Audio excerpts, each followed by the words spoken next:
Rivera?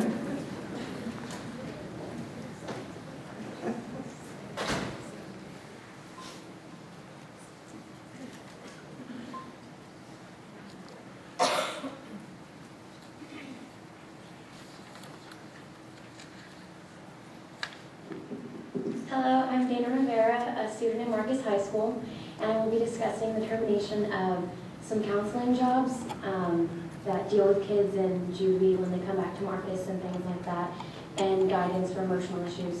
I'm a student that has gone to one of these people for help, and it's helped me immensely through high school, and I think terminating this job would be very detrimental to a lot of children in Marcus. During high school, you go through many things and experience a lot of pressure in high school, and having that one person you can talk to and that can confide in and know you can trust is very vital in surviving high school. And I think that is a very important aspect.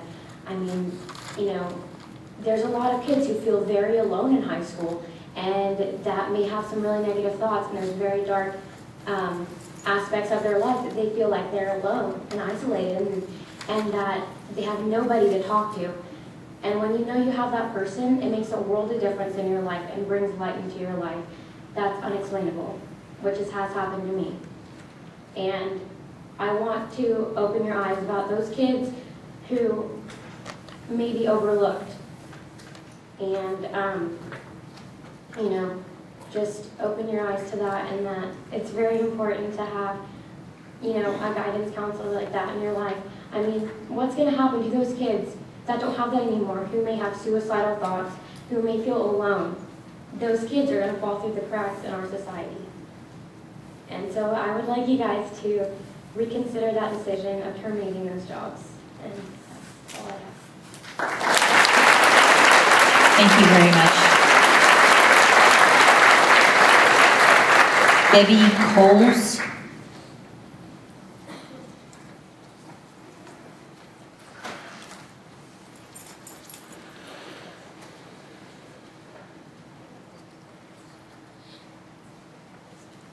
Thank you for giving me an opportunity to speak tonight.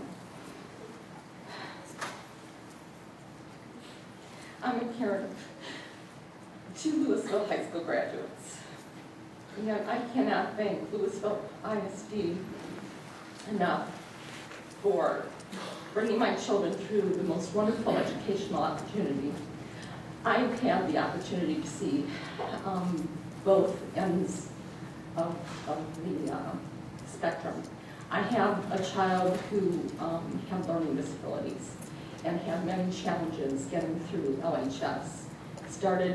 He was the last graduating class in Kilo when it was Milliken Middle School. My daughter, on the other hand, was in the LEAP program and has been an exceptional scholar throughout high school, had a lot of accomplishments, and was the first student at Kilo, New Kilo School. And if it weren't for the quality of the teachers that we have in our programs here, my son and my daughter would not have made the achievements that they have today. I come to you today to fight for a consolidated Lewisville High School, 10, 11, and 12, and the benefits that my children receive from having that small environment that our teachers have been talking about. My students, my children, were in classes of about 800 or 900 students. Can you imagine what the classrooms are going to be like when you add another group of children to this population in a single building? My son had exceptional assistance for reading disabilities. My daughter had opportunities for advanced learning. And I fear that by taking another population of students and bringing them into the 9th grade classroom, where it is such a tender age, it's really difficult to find yourself, to find your place in life. I think it will be a distraction. And I ask that you consider this beautiful new building that you have as an opportunity for those Lewisville high school students that do exist, that do have strong academics. Consider using that building for something special for them. My daughter made it into A&M. Very proud of her. Had no opportunity to take advanced classes. There were no college courses available other than, I think, a history college level classes. Let's use this beautiful new building and start serving the needs of those children who excel and continue the programs that we have today in the buildings that we have today for those who have special needs. Thank you.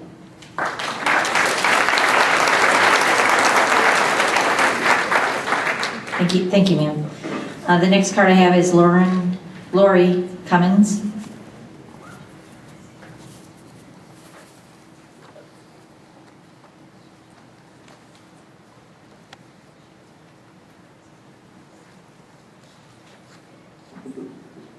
Hi, I'm Lori Cummings. I came here to voice my support for the 9th and 10th grade campuses. I currently have 2 children that have gone through both the 9th grade campus at Kilo, and I can tell you it was an incredible experience. The small classroom settings not only provide my kids the ability to flourish and grow, but as you heard from the previous speakers, it's not the top performers, it's not the middle performers, and it's not the bottom performers. It's everybody that benefits tremendously. In 1 year, I don't believe you can catch all those kids. So if we combine the 2 years, the 9th and the 10th, just think how many success stories that you've heard tonight that we can have as they move into the 11th and 12th and focus on their next generation and what they're going to do outside of high school. Again, I'll just echo everything I've heard here. It's a wonderful thing, and I hope that you continue to support it. Thank you.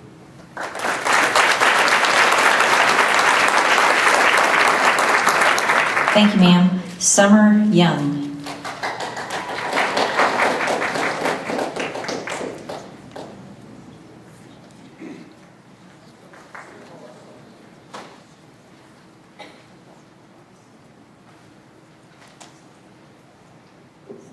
Hello, I'm Summer Young. I currently attend Lewisville North High School, and I'd like to think that I'm speaking on behalf of most of my fellow 2014 classmates. I do not agree with your choice to split up the classes. I think it is a very unreasonable decision to split up the current 9th graders into 2 different campuses so you can make North and South for numerous reasons. When you're in high school, you want to stay with your classmates all 4 years, you collect various memories and share relationships with one another. We have all been together for a year now and have built relationships and want to continue upon building relationships, but won't be able to if you divide us. Another issue from my personal experience is the rivalry between Lewisville and Marcus, which is a major issue. The 2 9th, 10th campuses could possibly turn out that way as well. We will eventually start competing against one another. What I think would be a reasonable choice if there is going to be 2 campuses is to have 1 campus for 10th graders and 1 for 9th graders. However, if you can stop the construction at main campus and revise it to house 10th, 11th, and 12th, that would be the very best option. I think that if you consider my and many others' choice of not splitting up the classes, the class of 2014 would greatly appreciate it. This choice would most likely make the class of 2014 enjoy going to school a bit more because we will know that our voice impacted our learning environment for the better. I hope that what I have said tonight will impact your decision in some kind of way or even made you think differently. Thank you for your time. Thank you. Next card I have is Marsha Thompson.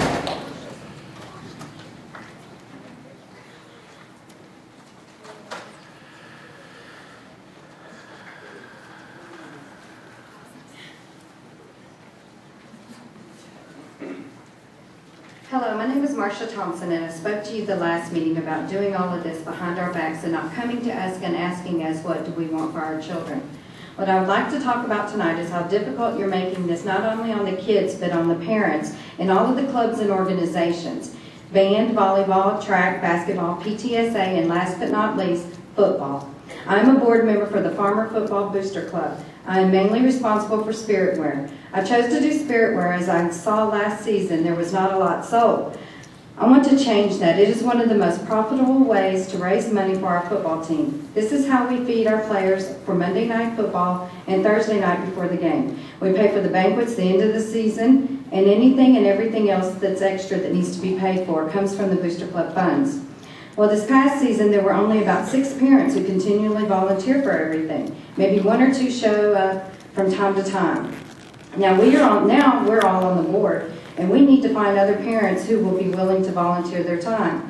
One of the things I plan to do is start selling spirit wear at the campuses on Thursdays so that the kids could have shirts to wear to the school on Fridays and to the Friday night game. What happens is they get to the game and have no spirit wear on, and we're not thinking of buying it at the game and didn't prepare to purchase any. Spirit wear needs to be sold at the schools as well as the games. I plan on having a couple of volunteers at both campuses for the first month of school and let the kids know in advance so they can be prepared to pay for it. Well, now I will have to do this for 3 campuses. It was difficult enough to get volunteers for North and Main to sell Battle of the Axe shirts, and now we have a whole other campus to include. There is not a lot of parent participation, and splitting the schools up will only make this more difficult for everyone. The other issue that I strongly suggest you think about is the rivalry between Lewisville and Marcus. The Marcus students have a very bad problem with putting the kids of LHS down. We are the welfare babies, the flip-flop wearing ghetto kids. Ma'am, we don't need to repeat that here. I actually read this on a Marcus student's Facebook page. This past season in the freshman game, they were calling the kids the N-word, spics, and other racist remarks. Ma'am, we don't need to be repeating the things like that because you're speaking badly of both sides. So Okay, well, we just skip over that. We understand. I understand that they try to taunt the kids from Lewisville with their chants. Anyways, thank you for making them take the signs down at the game Wednesday. Because of all of that, there were fights and kids were arrested. And that is what my point is if you split the schools and you have a north and a south, the same thing that happened last Wednesday night with these kids fighting each other is what's going to happen eventually. It may not happen with the class of 2014 because they have been together, but in time, as it grows, it will happen and these kids will start competing against one another and they will start fighting each other and then they'll end up in jail just like they did last week. Thank you, ma'am.